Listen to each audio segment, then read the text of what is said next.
Hey, it's Isabella with another reaction video on the contemporary arts of VIII. So for today, the category is cinema.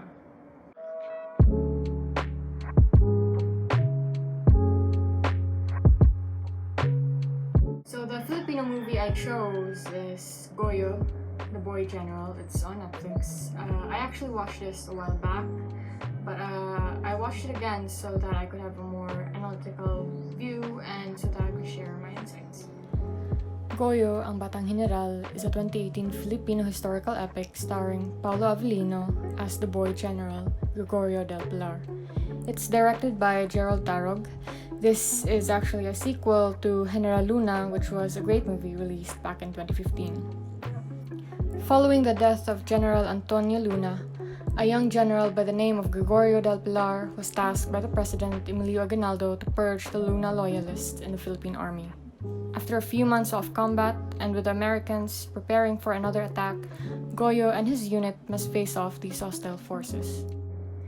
The movie in itself contains a lot of aspects which are excellent but not without its flaws. It presents itself as a conventional war film with its own highs and lows, but really a breakthrough in the Philippine film industry. Visually, it's one of the best Filipino-made movie. Considering the mediocre mainstream media we see, really a far cry from what we are used to. It has done its best to come up to par to the Hollywood film standards. The cinematography is amazing. I can see they delve deep into the visual aspects of it. I really love the transitions and the panning, and the attention to detail is on point. Every frame was a work of art itself. Considering that this movie brought in a much bigger budget than General Luna, there are obvious improvements.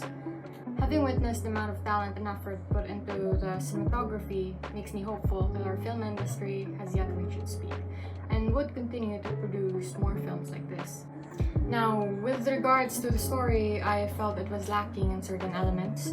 In comparison to General Luna, it was more slow-paced and explored more on the calmer side of things, whereas the former had more action and intense emotions all throughout.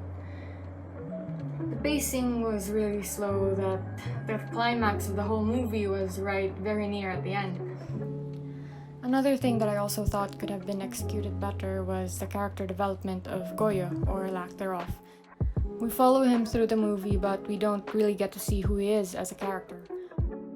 More often than not, the people surrounding him were just telling us of his personality and character instead of actually showing it to us. Like right from the start, they all say he's brash and arrogant, but we hardly get to see that. We were also shown Goyo's fears and doubts in certain sequences, especially when Manuel Bernal told him that he wasn't a soldier, but he was just a lapdog. And it's reoccurring throughout the better half of the film, but it really didn't do much considering he just went on and followed his president without question. What was really underwhelming though was that by the end of the movie, Goyo never got to finish his goal. As history presented itself, he was shot to death at the Battle of Tirad Pass.